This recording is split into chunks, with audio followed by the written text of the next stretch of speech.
All right, be turning to Judges, the seventh chapter. Judges chapter 7. These are very hard to read, but this was the best I could do. I tried. I tried. This is the best I could find. It's when you read Judges chapter 7 and 8, absolutely. You what you come up with is a lot of places. And a lot of the places in Judges 7 and 8, we don't know where they are or where they were.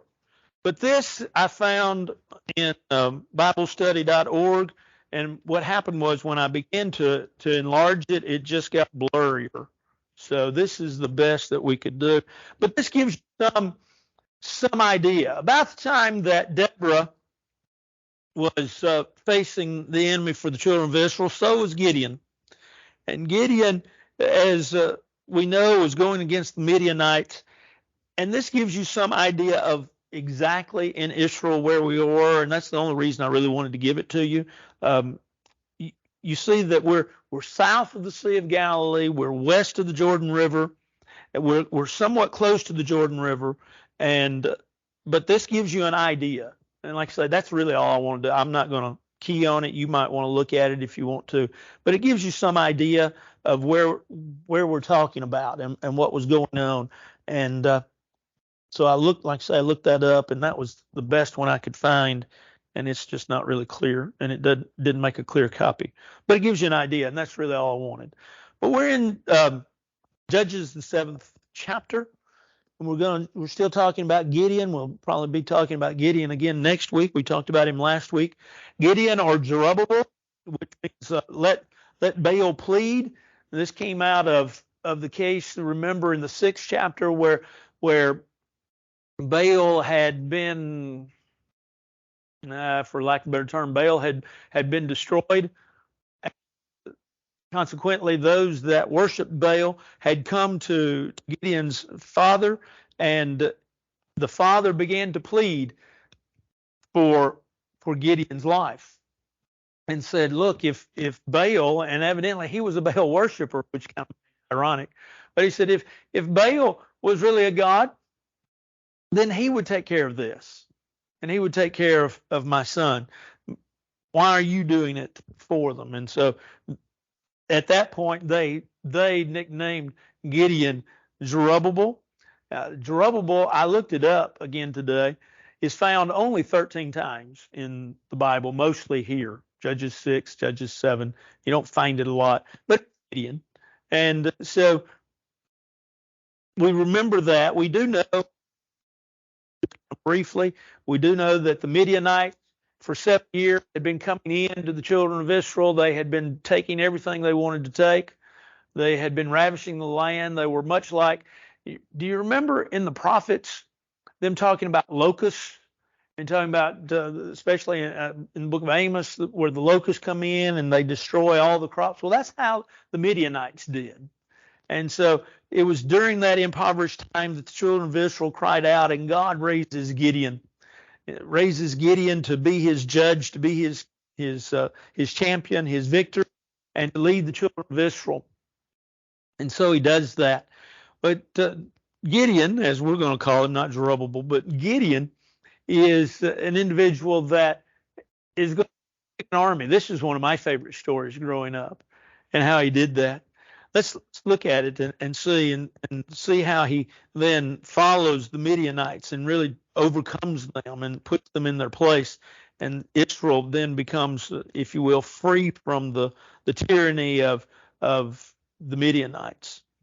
It says, then Zerubbabel, that is Gideon, and all the people who were with him rose early and encamped beside the well Harod, which just simply means tremble, so that the camp of the Midianites was on the north side of them by the hill of Moreh in the valley. The word Moreh means teacher. Doesn't add really a lot to our understanding. And by the way, when I say Gideon, you may say, you sound like a Southern hick. I do. I understand that. I had college professors say, you say Gideon, and you say was and is. And I said, yes, sir, I do. So they tried to correct me. They tried to teach me. I just sometimes failed. So anyway, Gideon was he rises up early. He makes his encampment, and the Lord said to Gideon in verse 2, "The people who are with you are too many for me to give to the Midianites into their hands, lest Israel claim glory for itself against me, saying, my own hand has saved me. Now therefore proclaim the hearing of the people, saying, whoever is fearful and afraid, they turn and depart at once from Mount Gilead." And 22,000 of the people returned, and 10,000 remained. Here's the issue. We understand it. I don't think I need to add a lot to it, but I want to highlight some things, if you will, so that as we look at it, we are mindful of these things. You have all these people show up. Yeah, let's go fight. We're tired of the Midianites. We're sick of them. Let's go fight. Let's get them. Let's run them out of the country. Let's follow the leadership of Gideon. And so when he calls all of these folks together, look, he has the 24 plus the 10, so he has at least 34. Of course, he has more than that, but he has those individuals, and God says this is too many. Now, from our standpoint and from a human standpoint, if you really think about it, we think, okay, we got a fighting chance. But God says this is too many. Now, God's reason for that, first of all, is he says if they do that, then there's too many of them. That what's going to happen is that there's too many that's going to fall. And not only are there too many that's going to fall to the hands of the Midianites, but Israel itself is going to claim the victory was theirs. They did it. They did it. And God didn't want them to claim the victory for themselves as they did it. He wanted them to see that it was him and his power that delivered them. And so basically, first thing they said is, who's afraid? Now fear is a dangerous thing. It's a great motivator, but it's a great hindrance as well, stumbling block, isn't it? It's a great motivator. You're afraid of something, you'll take care of it. Something happens maybe with regards to your health, and you're afraid that it's something, so you go to the doctor to get it taken care of. You're afraid somebody's, well, I'll put it like this. I heard Jim out here yesterday. They were talking about digging up the sidewalk. And he said, as long as it's covered for Wednesday night church, we're all right. Well, that's right. Not that he was fearful, but he understood the idea we have to make it safe. Anything that happens to us like that. So fear becomes a great motivator to take care of the problems at hand. But fear also stops us from doing what we should do and know to do. You know, why didn't we say something to this individual about inviting them to church? I was afraid. Why didn't we study with someone? I was afraid. Well, why didn't we help our neighbor? I was afraid. I didn't know what to say. I didn't know what to do. I was afraid. And so fear becomes a lot of times the obstacle, if you will, that we have to overcome. And I really like, you've heard me probably use the definition. I like this definition for fear. What is fear? Fear are false emotions appearing real. That's fear. Because a lot of times, what do we fear? Things that really, it's not going to happen. Say something like we used the illustration, we should have invited somebody to church, but we were afraid, and so we did. I've really not known anybody that's gotten shot because they invited somebody to church. But yet it stops us a lot of times. Well, fear does that. There were those that were afraid. 22,000 were afraid. So they turned around, went back home. And there was no casting of judgment. There was no casting of judgment on them. Maybe they feared being put to death. Maybe they feared leaving their family and leaving their family open to the possibility. We don't know what their fears were. They were just afraid. And so they turned and went home, and 10,000 remained. And the Lord said to Gideon, the people are still too many. Bring them down to the water, and I will test them for you there. What God wants accomplished, he'll get accomplished. And we might ask ourselves, what was God really trying to accomplish? Well, it kind of shows itself up. But God says, you take them there. And notice that he says, then it will be that of whom I say to you. See, God's the one that's in control. God's the one that's got the authority. And God is the one that needs to be listened to. And God says, the one that I, because as we said, in reality, this makes no sense to take, as we already know the story, so I'm not spilling or spoiling the end. It doesn't make sense for Gideon to take 300 men with him. Just no way you're going to beat the Midianites like that. And yet God says, this is the way I want it. And notice what he says in verse 4. This one shall go with you. The same shall go with you. And of whomever I say to you, this one shall not go with you. The same shall not go. So in other words, whatever I say goes. Now, read that again. But everywhere the word go is found in your translation, put the word walk. The Hebrew word can also mean it can mean go and does mean go, but also means walk. And it kind of, I like it a little bit better if the translators had used the word walk, but it's the same idea, it's the same principle. But think about it. This one shall walk with you, and of whomever I say to you, this one shall not walk with you, the same shall not walk with you. So it's just reading it. So he brought the water. The Lord said to Gideon, everyone who laps from the water with his tongue, as a dog laps, he'll set apart by himself. Likewise, everyone who gets down on his knees to drink. And the number of those who lapped to the mouth, men, but all the rest of the people got down on their knees to drink water. And the Lord said to the Gideon, by the 300 men who lapped, I will save you and deliver the Midianites to your hand. Let all the other people go, every man to his place. When you look at that, and there's been all kinds of reasonings. Well, why did God choose the ones that brought the water with their hands to their mouth? Well, from a fighting standpoint, we can say, well, it's because they can see. They can see the enemy that's coming. But yet, the individual that laps like a dog into the water, can't they see as well? The reflection off the water. Don't try to read into this a military strategy. Read into it, if you're going to read into it, the hand of God. God wanted as few people as possible. And this was his winnowing out method, if you will, to show the people, okay, 300, that's what you're going to take. And fight against a very large army. So, verse 8, the people visions and their trumpets in their hands. Provisions there. Somebody's version has something different. It literally means earthen vessel. It's kind of a weird translation for the Hebrew word.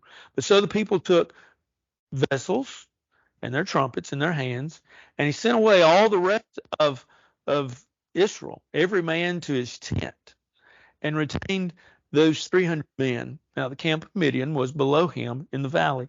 Like I say, the word provisions there can also mean earthen vessels. This is basically what they carried their lunch in. It was their lunchbox, so to speak. And trumpets, and they were going hand to hand. It's interesting. Do you notice what's not said that they carried with them? Think about it. They're going off to war. Huh? Yeah, they're going off to war. Yeah, fighting it. Shields, swords. Don't have it. They have their provisions and a trumpet. Now it happened on the same night, verse 9, that the Lord said to him, Arise, go down against the camp, for I have delivered it into your hand. He's sent by God. There is something that is quite noticeable when you get into this chapter, and then most notably when you get into the 8th chapter. And that is Gideon changes. The 8th chapter, Gideon goes to, he's full out confident. He's full out reassured. He is full out, we're going to take some people. We're going to discipline them. We're going to take briars to other people. He's got, all of a sudden, he's got this confidence and reassurance. And remember, last week, he didn't have it. I mean, when the Lord said go, he said, now, Lord, if you're really with me, let the ground be wet and the fleece dry. And then one other time, let the fleece be dry and the ground wet. He wanted proof. We talked about him being from Missouri, the show me state. But now, all of a sudden, there's a change. Now, admittedly, I think we see more of the change a little later, but it seems as if now there's a little bit of confidence. And maybe he gains it by the commission that God gives him. Arise, go down against the camp, but notice the assurance, for I have delivered it into your hand. We've talked about this idea before. We talked about it a lot in the book of Joshua. We've talked about it here in the book of Judges, how that God promised them, and yet they seemingly didn't get it, but at the same time, too, it was a promise of victory before they ever went to battle. And so it says in verse 10, but if you're afraid to go down to the camp with Purah, your servant, and you shall hear what they shall say. And afterwards your hand shall be strengthened to go down against the camp. Now, we say Gideon changed, not completely right here. Because, see, God says, okay, we're ready for you to go and we're ready for you to fight. But now, Gideon, if you're still having a little bit of trouble with this, if you're still a little bit afraid, take Purah, servant, and you go down and you get close to them. And notice what it says. Let's go on and read verse 11. You shall hear what they say, and afterwards your hand shall be strengthened to go down against the camp. Then he went down with Purah, his servant, to the outpost of the armed men who were in the camp. More than likely, this was an outpost, maybe of very skilled fighters, but they were on the outskirts. Maybe they were the guards that were protecting. We really don't know. It just simply says the servants to the outpost of the armed men. So we're not 100% sure what this outpost of individuals was. But notice that Gideon and his servant Purah go, and they listen to what is being said. Anything anybody wants to add or say?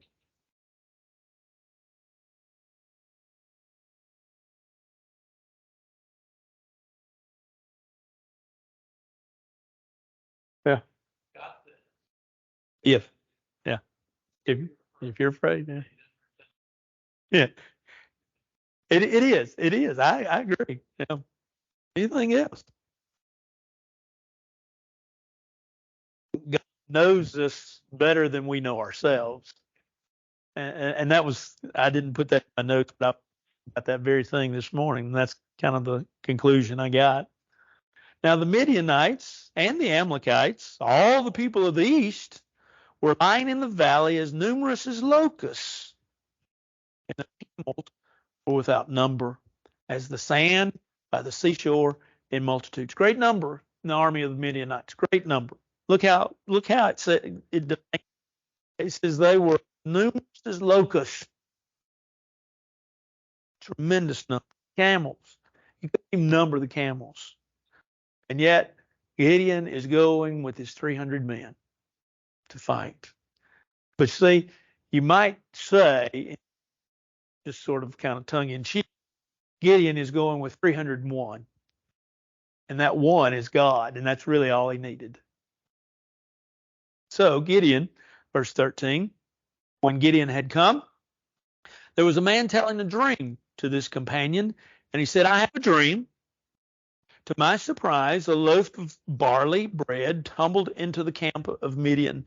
It came to a tent and struck it so that it fell and overturned, and the tent collapsed. Now, this is important. We need to take a step back from the text for just a second and get a little historical understanding.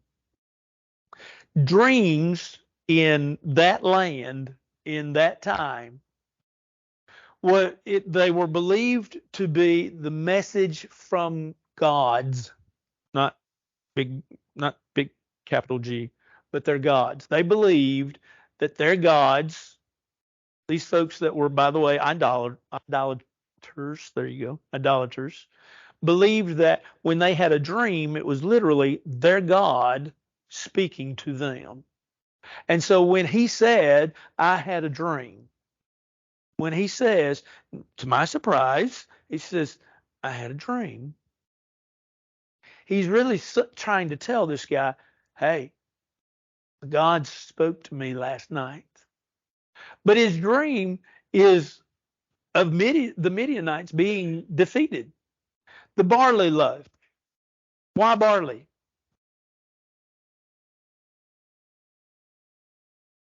Poor man. The rich man didn't eat barley, he ate wheat. The poor ate barley. It was more prevalent. It was used more for the poor. And so he took a loaf of bread and it tumbled. That must have been one stale loaf. No. No. I couldn't help. I always ruin stuff, don't I? But it's a loaf, evidently. It was circular of some kind. It tumbled in. And notice what he says, that tumbled into the camp of the Midians, and it came to a tent, and it struck it, and it fell, and it overturned, and the tent collapsed. Barley loaf is really the Israelites. It was the poor man's food. The Israelites they had been ravished for 7 years by the Midianites. They didn't have anything. And so you might say, you look at it and you say, well, his dream was the poor are going to defeat those that are stronger. Well, yes. Well, Israel was the poor at this point in time. And so that was the dream. Then his companion, verse 14, answered and said, this is nothing else but the sword of Gideon, the son of Joash, a man of Israel. Into his hand God has delivered Midian and the whole camp. He understands the dream. He's right in the interpretation of the dream. He's right in the fact that the victory is given. It's given, of course, by God. Notice that he even gives credit to God. He says, into his hand God has delivered Midian and the whole camp. So it was that when Gideon heard the telling of the dream and its interpretation, that he worshiped. He returned to the camp of Israel and said, arise, for the Lord has delivered the camp of Midian to your hand. And he's convinced. He's overheard the soldiers. He's heard the dream. He's heard the interpretation of the dream. He understands. His confidence and his assurance are high now. He finally has gotten to the point where he really believes everything he's been told. Now let's make a side note here. And that is this. Faith grows. And it grows different in different people. Doesn't always grow the same in different people, in everybody. And so this finally is the picture. Gideon's faith finally grows to the point of where he said, okay, let's go. I'm ready. I feel confident. I'm assured. You might say, well, at the first in Judges 7, once God spoke to him, I would have been convinced that, yes, I got you. But that's all right. Gideon's faith grew. And Gideon was ready to go. And so he did. Anything else?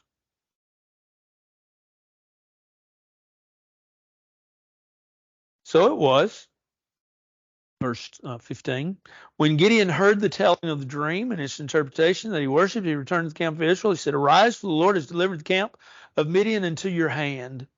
Then he divided the 300 men into three companies, three, evidently 100 each company.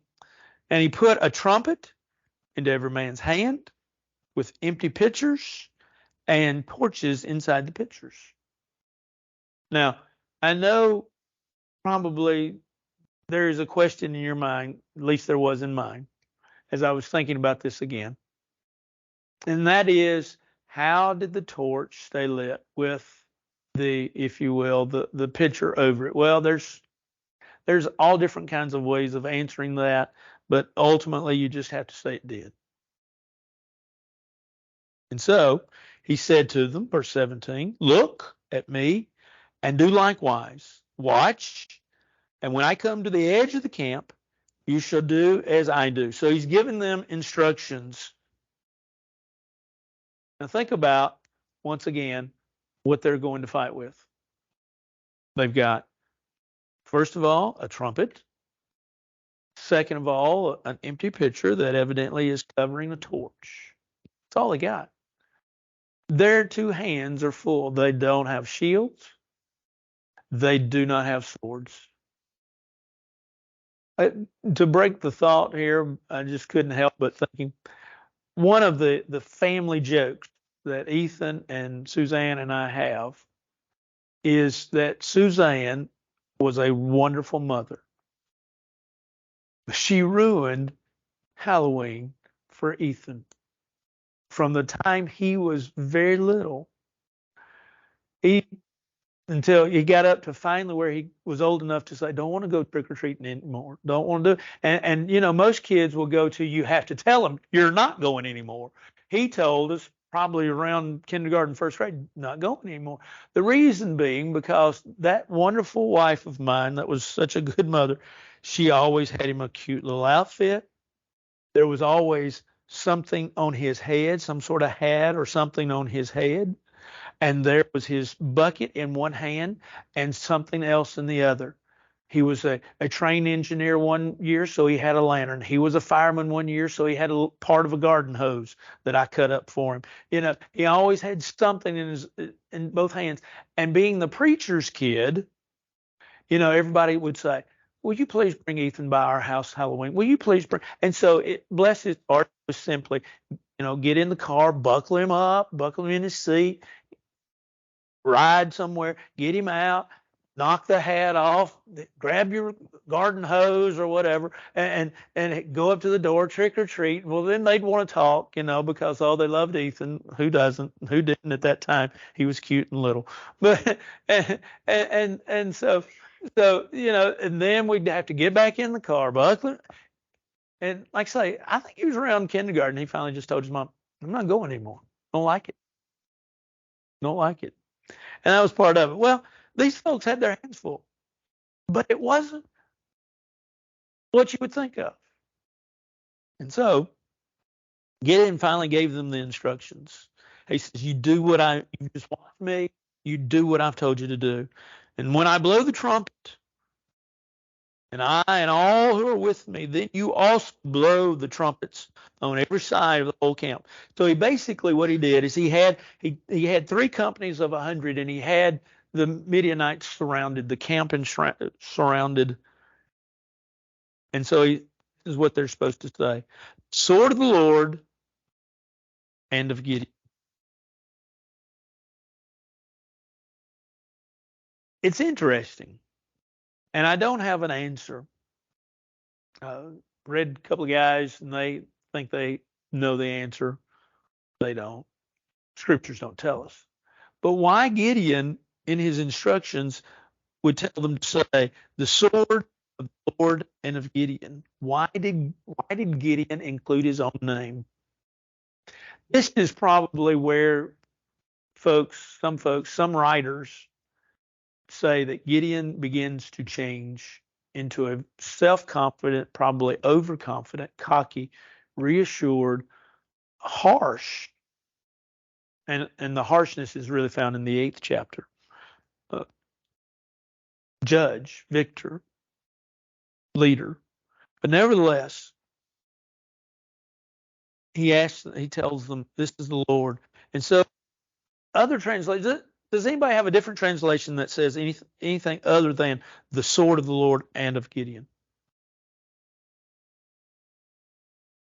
For the Lord, yeah. For the Lord. Yeah, for the Lord that's the ESV.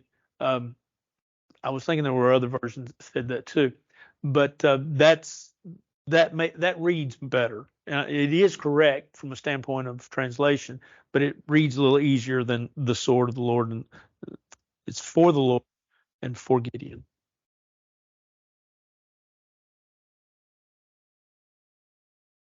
That's right.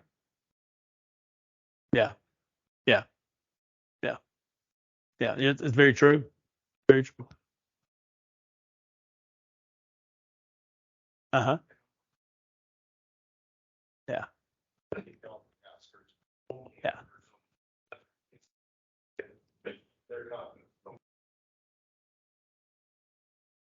Yep. Yeah. Yeah. Yep. Anything else? All true, all good.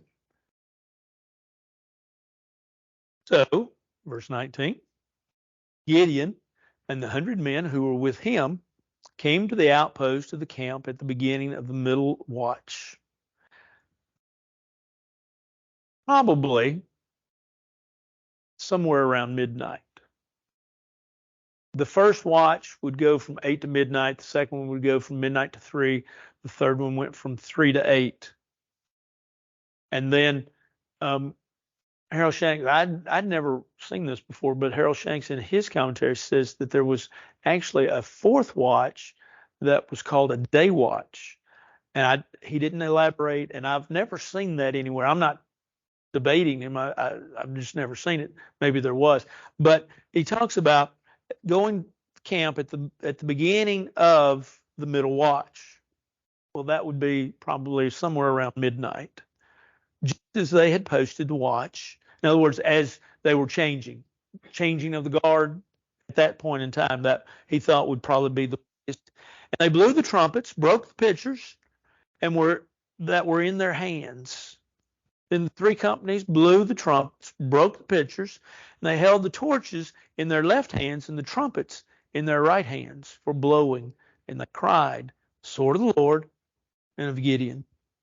Now, put yourself for just a second in the spot of the Midianites. This would be terrifying. You're probably asleep. You're awakened to this noise and these torches rather, and it's all around you. It's got to be something that would be hair-raising, to say the least. I'm reminded, when I think of this, I'm reminded of lions. You know how they go out and they hunt, and they'll hunt in a pack, and they'll get an animal and they'll circle the animal. And a lot of times it's, if you read some things like I have, you probably have some different articles. The old lion that's been sort of the head of the pride for years, but is now through age has gotten where he doesn't run as well and is not as fast, that he goes into a particular position, and the younger ones go and they pretty much, lay out, not exactly in a circle, but they lay out in the outskirts. And the old lion, then, when he sees everybody's in place, he lets out a tremendous roar, scares this animal, and he runs then right into the young lions. And then they take that young lion out. But it's all out of fear. Well, that's somewhat here. But you can, like I say, you can imagine, because like we've said before, there were no street lights. There were no lights. When you were out, so to speak, you were out at night, you were out in the dark.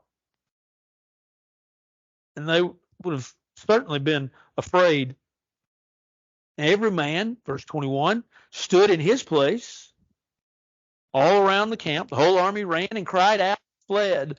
When the 300 blew the trumpets, the Lord against Hanyon throughout the whole camp. In other words, the Midianites were killing the Midianites, which just because of the chaos, the darkness, the chaos, the fear. The army fled to Beth Achiah toward Zerah as far as the border of Abel Meholah to Tabbath. So they fled. Literally, they fled. First of all, they fled east, and then they fled southeast, really. And eventually, they're going to go back across the Jordan River. The men of Israel gathered together from Naphtali, Asher, and all of Manasseh and pursued the Midianites. Naphtali and Asher were well, you see the map. They were in that area. They were really, when you look at how the land was divided, when Joshua settled the land, they were two of the most northern tribes, if you will, in the land of Canaan. And remember, Manasseh was actually divided. You had East Manasseh and West Manasseh. East Manasseh was north, very much so north, equal to the Sea of Galilee, say, but would be east of the Sea of Galilee.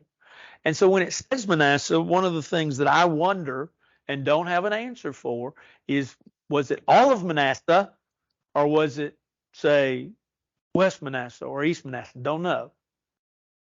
It just says Manasseh.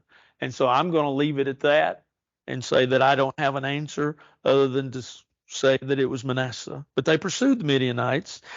Gideon sent messengers throughout all the mountains of Ephraim, saying, come down against the Midianites and seize them from the watering far as Beth-barah and Jordan.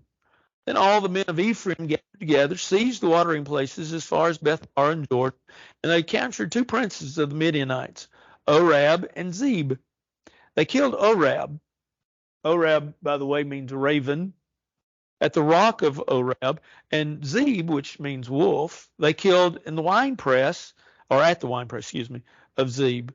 They pursued Midian and brought the heads of Orab and Zeb to Gideon on the other side of the Jordan. Now, we're going to talk more about these two guys a little bit later, but notice that they're beginning to capture.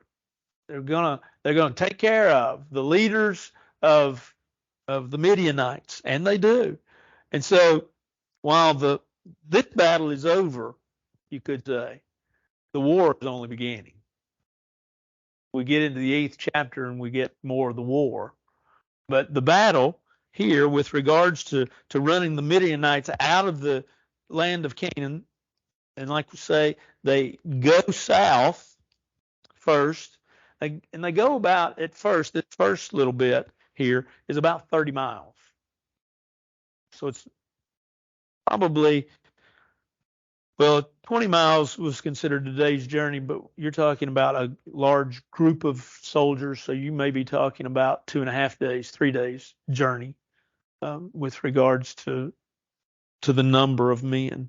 But there's a lot of lessons to learn. Let me give you 2 or 3. We've covered a couple of these and already, but there are some lessons to learn in this chapter that I think are wonderful. First of all, about despite our personal struggles, our struggles with our faith. Gideon struggled with his faith. His faith grew, but he struggled with it. Lord, I'm not sure. God can still use you. Your faith may not be full grown yet, but that's all right. It's getting there. God would still use you. I've been thinking a lot about a fella that I ran into back in the late 1990s. A good guy. He had gone to school to make a preacher, and he'd preached for a little while, but he found out that really wasn't his calling, if you will. And he was teaching school, and he was attending church where I was at the time. And every time you'd ask him, how you doing today? He'd say, I'm getting there. Well, sadly, it was probably, I never understood because I'd ask him, define that, explain that. And he'd just say, well, I'm getting there, Paul.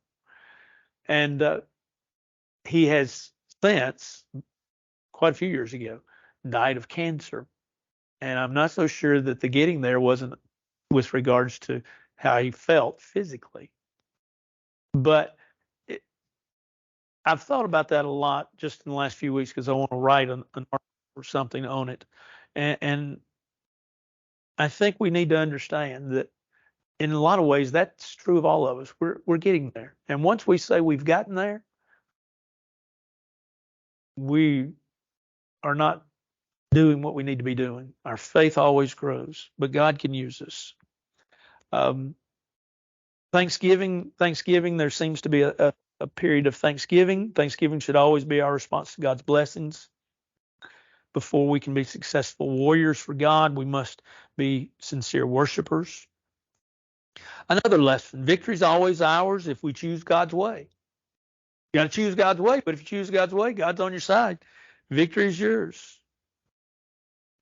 And one more, I've got others listed here, but one more. Use the tools that God provides. We don't always use the tools that God provides for us, but we should. We should take advantage of every opportunity that we have, everything that we have, and that's important. It's important to use the tools.